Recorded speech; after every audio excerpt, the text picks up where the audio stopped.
Oke, Pak Anies, di sini saya mewakili Nama. Ya. Perkenalkan, nama saya Dery Pratama. Saya alumni dari UIN Mahmud Yunus Nusantara, Pak Anies. Jadi di sini pertama sebelum saya bertanya Pak Anies, saya ingin minta dua hal kepada Pak Anies.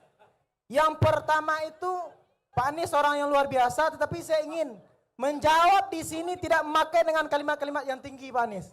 Karena di sini tidak semuanya yang memahami kalimat-kalimat tinggi seperti yang di TV itu, Pak Anies. Yang kedua, jangan banyak janji di antara masyarakat hari ini. Jadi di sini pertanyaan saya, Pak Anies, pertanyaan saya mengutip daripada perkataan Tan Malaka itu. Kata Tan Malaka, tujuan daripada pendidikan itu adalah mempertajam pengetahuan, memperkukuh kemauan, dan memperhalus perasaan, Pak Anies.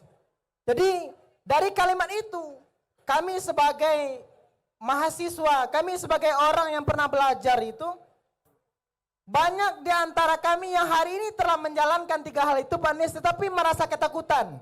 Karena apa? Karena setelah sekolah, setelah berkuliah itu takut tidak mendapatkan pekerjaan. Selanjutnya, banyak di antaranya orang-orang elit yang berada di pemerintahan itu, Pak Anies, tidak mendengarkan dan tidak mau membawa kami masuk ke dalam pemerintahan itu. Jadi Pak Anies, saya minta penjelasannya, kami dari sektor kawan-kawan mahasiswa dan dari seluruh yang pernah berkuliah, Pak Anies. Sekian, terima kasih. Sulit cari kerja. Jangan tinggi-tinggi, sederhana aja. Sulit cari kerja, gitu kan? Nah, gitu. Rupanya dia yang ngomongnya rumit. Saya mencoba mencari apa nih maksudnya. Ternyata pertanyaan sederhana, bagaimana cepat cari kerja, gitu. Jadi yang berbelit-belit siapa ini?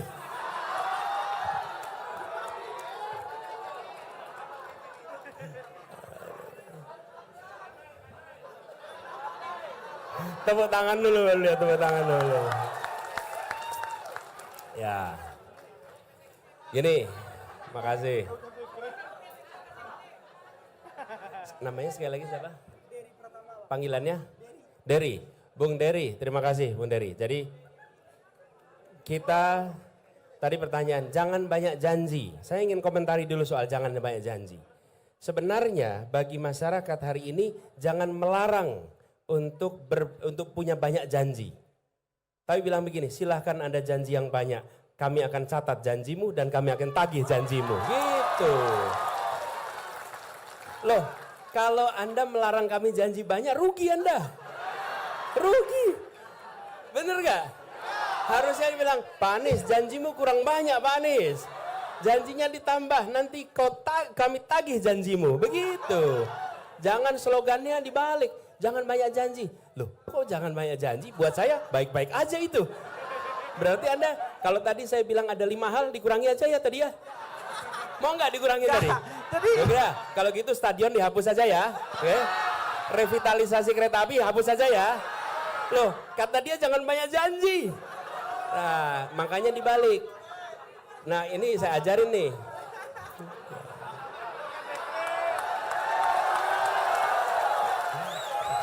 Bener gak?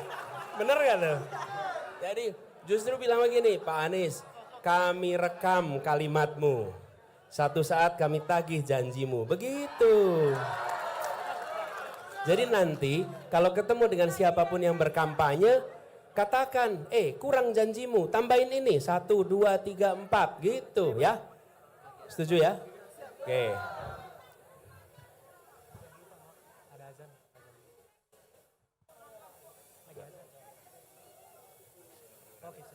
Nah, lalu tadi pertanyaannya, bagaimana supaya lapangan pekerjaan? Ya betul, Tan Malaka pernah mengatakan itu. Tujuannya mempertajam kecerdasan, memperkuat kemauan, memperhalus perasaan. Itu dikatakan Tan Malaka. Dan kita semua ingat kalimat itu. Nah sekarang kita harus ingat bahwa pendidikan bukan sekedar persiapan kerja. Dan pendidikan bukan semata-mata untuk menciptakan penjajah ilmu pengetahuan yang akan menjual ilmunya kepada orang-orang yang akan membayar dengan harga termahal. Bukan. Pendidikan adalah mengembangkan potensi yang ada dalam dirinya untuk menjadi manusia yang berakhlak, manusia yang punya kompetensi, manusia yang punya skill, manusia nanti yang memberikan manfaat bagi dirinya dan lingkungannya. Itulah fungsi pendidikan. Sehingga pendidikan itu membekali seseorang sesuai dengan potensinya. Kira-kira begitu. Seperti yang dikatakan juga oleh Tan Malaka. Nah, sekarang tantangan kita apa? Tantangan kita begini. Tantangan kita bukan anak-anak saja yang tidak bisa mendapat pekerjaan, tapi pekerjaannya yang kurang banyak. Jumlah yang lulus dengan lapangan pekerjaannya tidak seimbang, nggak seimbang. Katakanlah begini, yang lulus 100 pekerjaannya 60, otomatis 40 nggak dapat pekerjaan. Itu sebabnya kami selalu katakan, kita ingin kebijakan pertumbuhan ekonomi yang menciptakan pemerataan dan keberlanjutan. Itu istilahnya pertumbuhan yang berkualitas. Bila saya harus memilih pertumbuhan ekonomi yang tinggi tanpa pemerataan atau pertumbuhan ekonomi yang menengah dengan pemerataan, maka saya akan katakan pertumbuhan ekonomi yang menengah dengan pemerataan.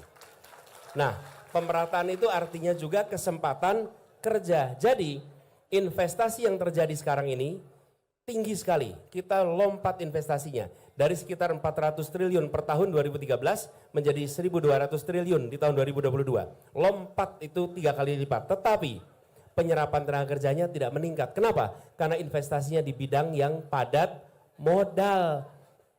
Ini yang kita ingin dorong ke depan.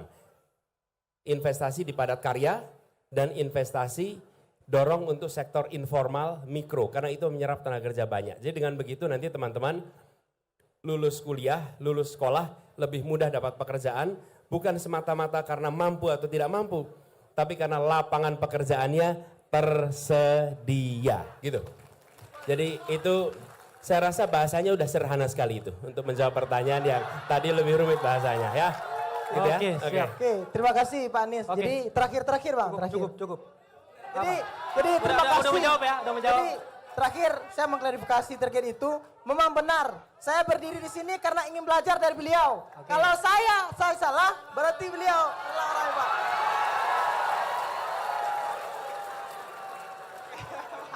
Siap, terima kasih.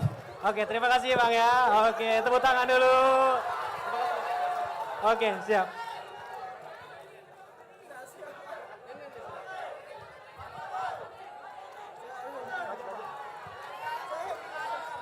Saya bilang tulis nomor HP-nya biar fotonya bisa dikirim. Oke, siap. Sembari ini kita lanjutkan lagi pertanyaan dari penanya. Jadi di hari ini,